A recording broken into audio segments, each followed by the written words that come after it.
Hey all, and welcome to another video.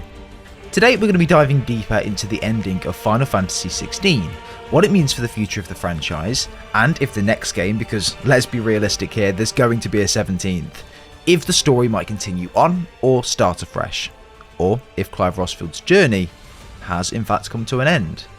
Now, the other day we released a video delving very deep into the story, going from very start to the very finish and explaining the whole process throughout. It was about 5 hours long, so I appreciate everyone doesn't have 5 hours of their time to spend watching a video like that. So this video will do a smaller recap of the story, along with explaining the ending too, and again, what it means for the franchise going forward. But rather than spending 30 hours of your time playing through the entirety of the game, that 5-hour video goes through the entirety of the game, just much shorter of course, in 5 hours, including all important cutscenes and everything, so it is a win-win. Go check it out, links down below. But if you're going to enjoy the video, a like would be very much appreciated. Let's aim for 100 likes on today's video, 1,000 likes on the previous video, and I'll be giving away a couple of copies of Final Fantasy 16 to a few people, so go over there, give it a like, check it out. Why not? This game probably took me 30 hours alone just to play through and get through the story. That's not including the writing of the script, the day or two to edit it as well, due to it being such a long video. And the amount of time done staring at a screen can really irritate your eyes, and that blue light just isn't good for you in general. Throughout this entire process of this video, I've been wearing glasses that were sent out to me by GMG Performance, and they've massively helped and improved my overall productivity and reduced my overall eye strain more than in previous projects where I didn't use them. Look, the modern world is constantly using screens on a daily basis, from video games and playing them through like we are today, internet usage being one of my main ones of course, but work life in general at work or if you work from home, and even watching your favourite TV shows on Netflix or other streaming services with your friends or partner. All of these devices are producing blue light, which can seriously damage your eyes, especially gamers like us, over a long period of time. When your eyes are overexposed with blue light, it can sometimes cause eye strain, itchy eyes, headaches, and it can even result in trouble falling asleep after long gaming sessions or binge watching a TV series straight before bed. However, with GMG Performance's blue light blocking glasses, these glasses act as a shield against blue light, and it's helped so much when gaming.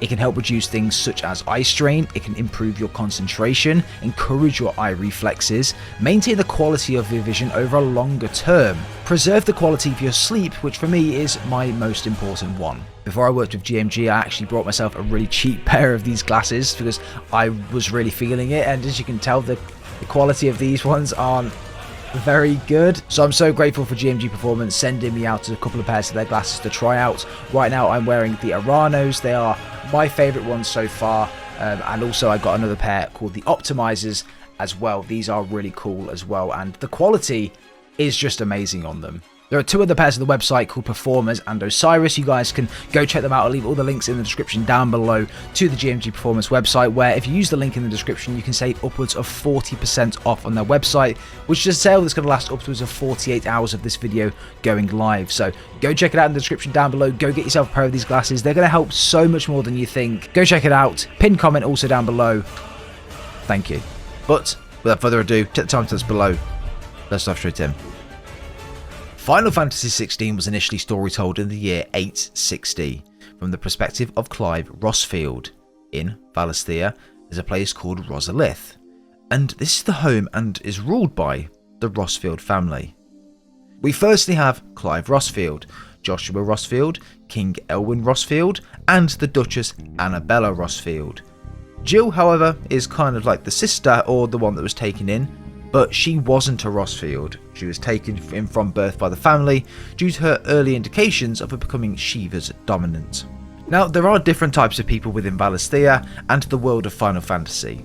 We have the normal people just like me and you, that rely on the powers of things called Mother Crystals in order to make things simpler and easier in life. We have other people named Bearers that don't need to rely on the power of the Mother Crystals to use magic, so they take ether from the air instead and from the world, and then they can use it just with their own body and fingers and mind. This, however, comes at a significant drawback for Bearers, where a Bearer's body can become tired and it can turn to stone if that's done too often. Bearers are used around the world of Valisthea by villages and cities in places that Mother Crystals do not reach, allowing them to fulfill the tasks that crystals would, like lighting fires, working wells, and much more. Bearers are used and thought of like tools, and once one bearer dies due to their body not being able to take any more, they're replaced with another straight away. This is why we see when people use crystals to light smokes and other things like that, is so their bodies don't turn into stone and they're not cursed with this. And the final one, the dominants. These beings are blessed by different elements and are able to turn into things called icons. Icons are huge beasts, the most powerful in Valisthea, and there are 8 in total, each icon having one keeper. For example, Joshua, Clive's brother, his icon is a phoenix, and he's the dominant of fire. We have a dragon icon named Bahamut, the icon of a soldier on a horse named Odin, Shiva's dominant, which of course is Jill, which is ice, and the Titan, a huge beast, which is someone named Hugo Kupka, and there's a few more as well thrown in there. Each faction will want to have their own dominant on side, because it will make their efforts in war or defense that much easier. However, the Mother Crystals are key to the people of Valisthea. The Mother Crystals utilise Aether, which is used to light fires and power furnaces, to move wagons and minecarts, to automate the collection of water from wells, and to power motors and engines on boats and other things as well. These crystals were incredibly important to these people of Valisthea, and in previous Final Fantasy entries, the objective of those games were to restore the light crystals. But more on this later. The land of Valisthea is being overrun and taken over by something called the Blight.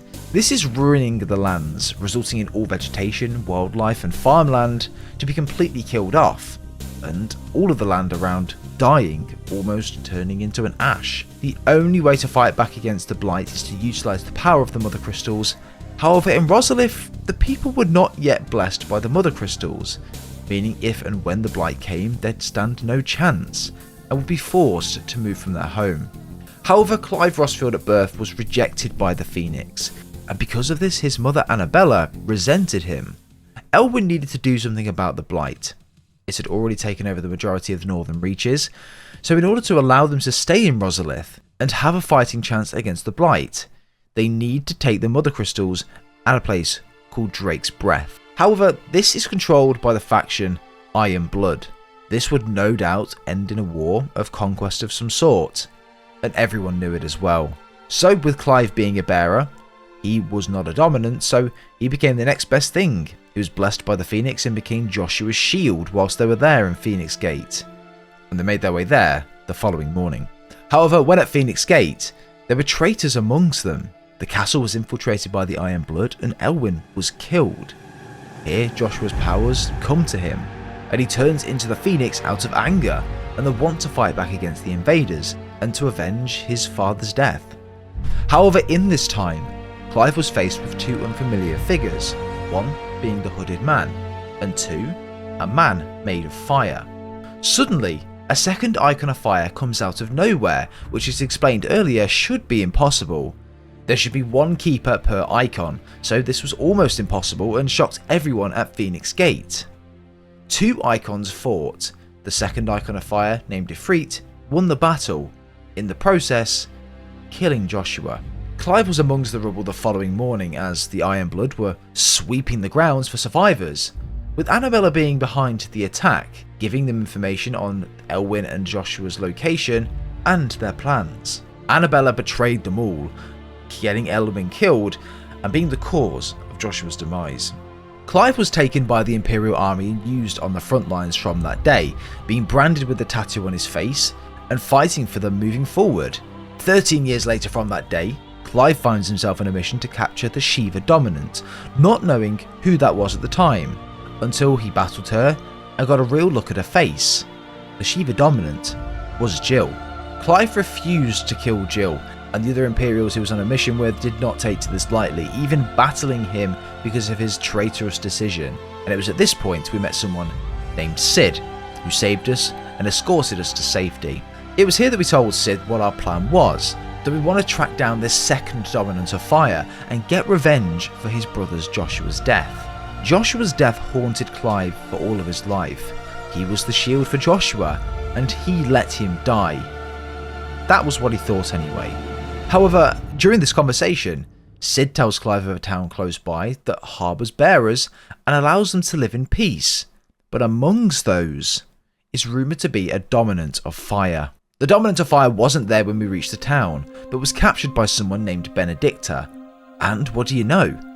It was the hooded man from the start of the game, along with his female accomplice. So Benedicta interrogated them, but they got nothing out of them. Clive and Cid tracked down Benedicta to find where the Dominant of Fire was. However, when Clive had fought her, something happened. Clive was somehow able to take the power from within Benedicta, called Aruga, and inherit it as his own.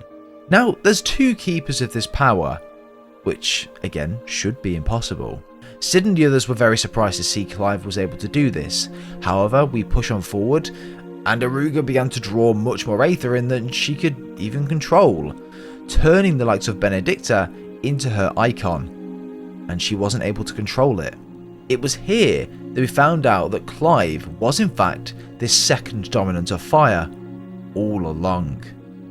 Clive was Defreit, and he took out Benedicta and Aruga. Clive didn't take the news well when we returned to the hideaway. Upon our return, Jill was awake as well, so we walked into the infirmary to speak with Jill and tell her what we found out, that we were the killer of Joshua and that we are the second Dominant of Fire. It's here that Jill suggests to go back to Phoenix Gate to see if there's any indication there of what might have happened on that night, all those years ago. When we get there though, we walk inside the compound and we see a mural on the wall, one that looks a lot like an icon with wings. But we don't know what it means just yet, nor do we understand it. However, a conversation between Cid, Clive and Jill takes place. Cid has been doing some research and has concluded that the mother crystals scattered around Valisthea are in fact the reason the world is going downhill. If we were to destroy the mother crystals, all hope would be restored to Valisthea and eliminate the chance of the world ending.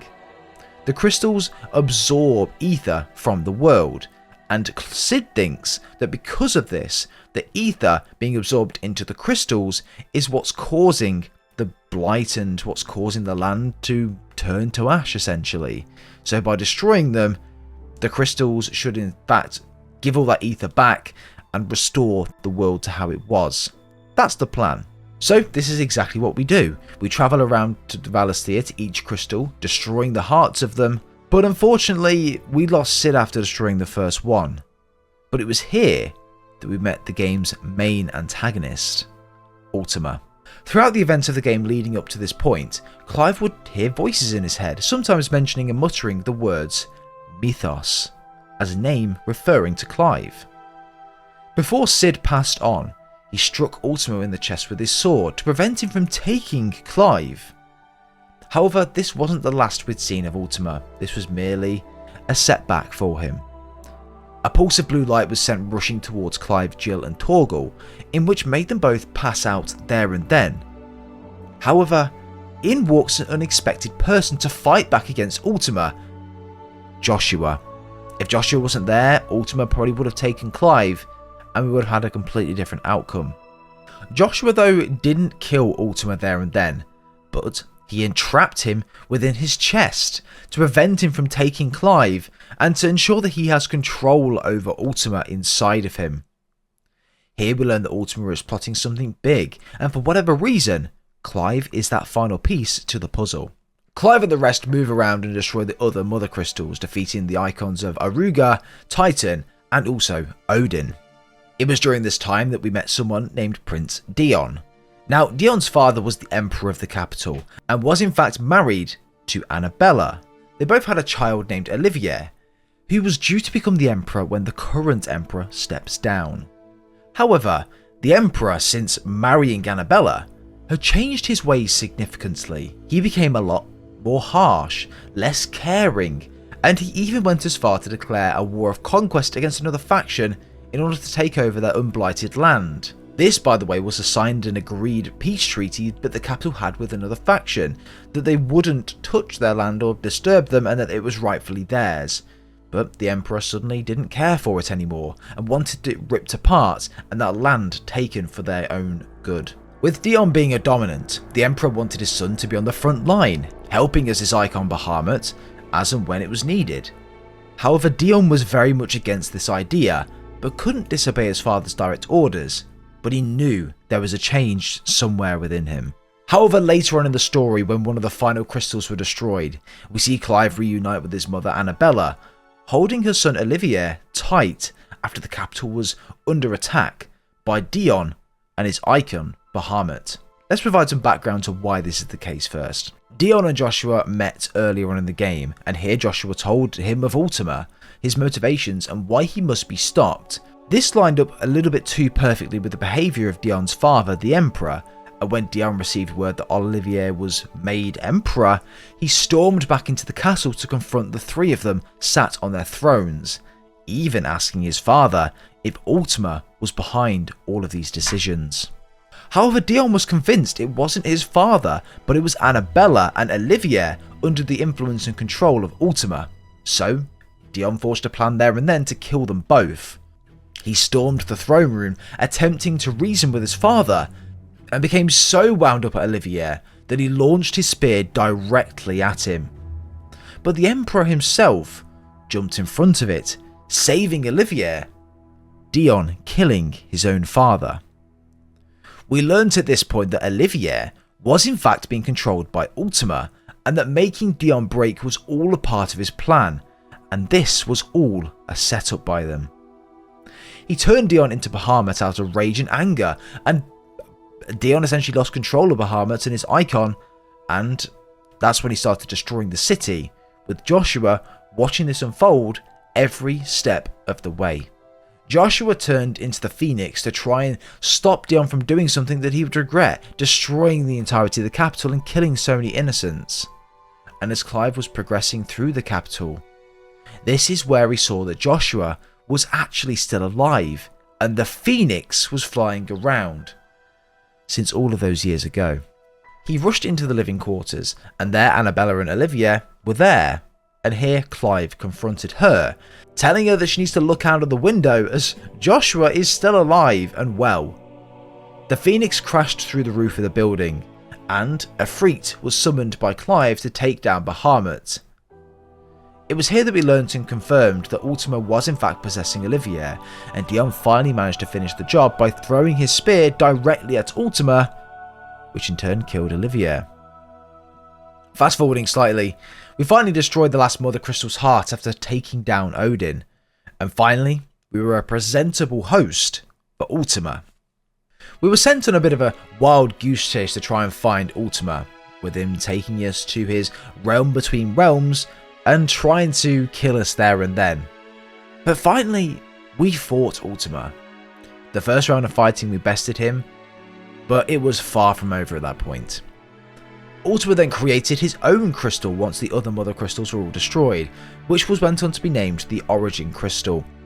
This was especially interesting because this crystal at its core held a nexus, and the nexus was essentially the fountain of life, or the starter of all life in the Final Fantasy universe, which is why it's called the Origin Crystal, because it was the beginning of everything. This crystal was more powerful than anything that you could have ever imagined, and here Clive and Joshua enter the room of the Nexus, and Ultima tells us of his motivations.